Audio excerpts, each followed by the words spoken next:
Keshod Lokpal chamber of commerce વ્યાપારી વિકાસ મહામંડળની રજૂઆતથી કેશોદમાં revenue practice કરતા વકીલો અને દસ્તાવેજ લખનારા લોકપાલ એસોસિએશન દ્વારા પ્રસ્તાવિત જંત્રી વધારા સામે 10 વાંધાઓ રજૂ કરી નાયબ કલેક્ટર મામલતદાર સબ રજિસ્ટ્રારને લેખિત સૂચનો રજૂ કર્યા હતા। પ્રમુખ કૃપાલસિંહ રાયજાદા, ઉપપ્રમુખ જય હિંડોજા, ઉપપ્રમુખ અજયભાઈ ભુવા સહિતનાઓએ સૂચના પત્રમાં જણાવ્યું છે કે તારીખ 15 એપ્રિલ 2023ના તમામ મિલકતના જંત્રીના ભાવ 2 ગણા કરવામાં આવ્યા છે।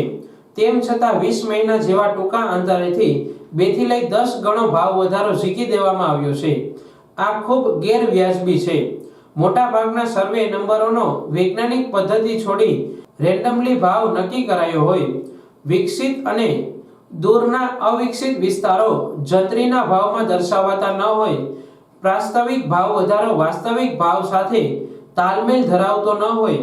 પ્રસ્તાવિક ભાવ લેન્ડ એક્વિઝિશન સ્થિતિ અને ખેડૂતોને વધારે ભાવ વધારે મળે તે હેતુથી નક્કી કરાયો હોય। મિલકતો માટે આ ભાવ આવનારા 20 વર્ષ પછી પણ નહીં જોવા મળે। પ્રસ્તાવિક ભાવમાં હાઈવે, રૂરલમાં આંતરિક રૂરલ રસ્તા, ગામ નજીક વિકસિત વિસ્તારોને લાગુ પડે છે કે કેમ તેવા મુદ્દાઓ ધ્યાને લીધા ન હોય। કેશોદ શહેરની જૂની જંત્રીમાં આવતા સર્વે નંબરને નવી જંત્રી આપી તે ભાવ નક્કી કરવા। કેશોદ શહેરની બિનખેતી સર્વે નંબરની જમીનો ભાવ આપેલ ન હોય સર્વે કરાવી ભાવ નક્કી કરવા। બિનખેતી થયેલા જે સર્વે નંબરમાં અવિકસિત વિસ્તારોનો જંત્રી ભાવ વધારો કરાયો તેમાં ઘટાડો કરવો। 2024માં વાણિજ્ય હેતુના ભાવમાં ઘટાડો કરી વાસ્તવિક કિંમત દર્શાવવા જેવા વાંધા રજૂ કરવામાં આવ્યા છે। આ જંત્રીના ભાવમાં ડબલ થી લઈ 10 ગણો પ્રસ્તાવિક ભાવ વધારો ઝીકાયો છે।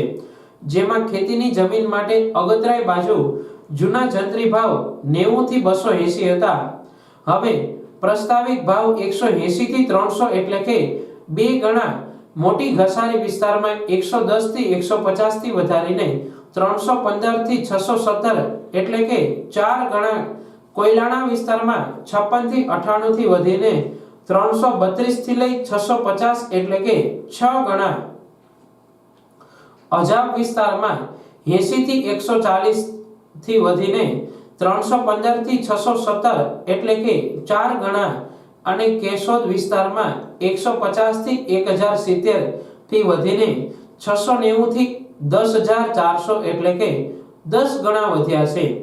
આથી કેશોદ ચેમ્બર ઓફ કોમર્સ અને વ્યાપારી વિકાસ મહામંડળ દ્વારા જંત્રી ભાવ વધારાનો વિરોધ કરી 10 મુદ્દાઓ સાથે વાંધા રજૂ કરતી લેખિત અરજી મુખ્યમંત્રી શ્રી સહિતના ઉચ્ચ અધિકારીના કાર્યાલયે લેખિત સૂચનો મોકલવામાં આવ્યા છે।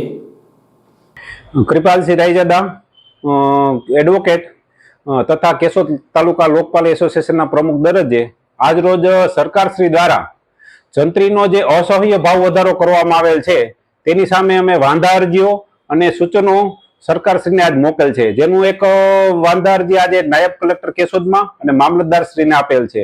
આ ઉપરાંત સીએમ સાહેબ ભૂપેન્દ્રભાઈ પટેલને પણ આ બાબતે રજૂઆત કરેલ છે કે 15/4/2023ના દરમિયાન જંત્રીના ભાવો વધારવામાં આવેલ હતા અને જે ડબલ કરી દેવામાં આવે છે અને ખૂબ જ ટૂંકા ગાળામાં એટલે કે 20 જ માસની અંદર આ ભાવોમાં 2 થી 10 ગણો જેટલો વધારો કરી દીધો છે। ખરેખર આ બોજ પ્રજા ઉપર પડશે અને મોંઘવારીને લીધે રેવન્યુ બાબતમાં થતા દસ્તાવેજો, મકાન, પ્લોટ, જમીનના બધા વ્યવહારોની અંદર ખૂબ જ મુશ્કેલી સહન કરવાનો વારો આવે એમ છે અને પ્રજા ઉપર આર્થિક બોજ પડે એમ છે। સરવાળે સરકારને જ નુકસાન જાય એવું છે તથા આ જે જંત્રી કરેલી છે કોઈ સાયન્ટિફિક રીઝનથી કરેલ નથી। પાટા ઉત્તર પૂર્વની બાજુના જે અવિકસિત ભાગ છે તેનો ભાવ પણ અત્યારના આ બાજુના માંગરો રોડ ઉપરની હારવાર ભાવ વધારો કરી દીધેલ છે। એટલે આખા કેશોદ તાલુકાની ખેતીની જમીનમાં બધાની અંદર એક સરખી રીતના ભાવ વધારો 2 થી 10 ગણો કરી દીધો છે। જેની સામે આજ કેશોદ એસોસિએશન તથા દસ્તાવેજ લખનાર ઘરનાળાઓએ આ બાબતે વાંધાઓ અને સરકારને સૂચનો કરેલ છે એવી અમે રજૂઆત કરેલ છે। તેને ધ્યાને લઈ અને આ ભાવ વધારો ઘટાડવામાં આવે તેવી અમારી માગણી છે। જય હિન્દ, ભારત માતા કી જય।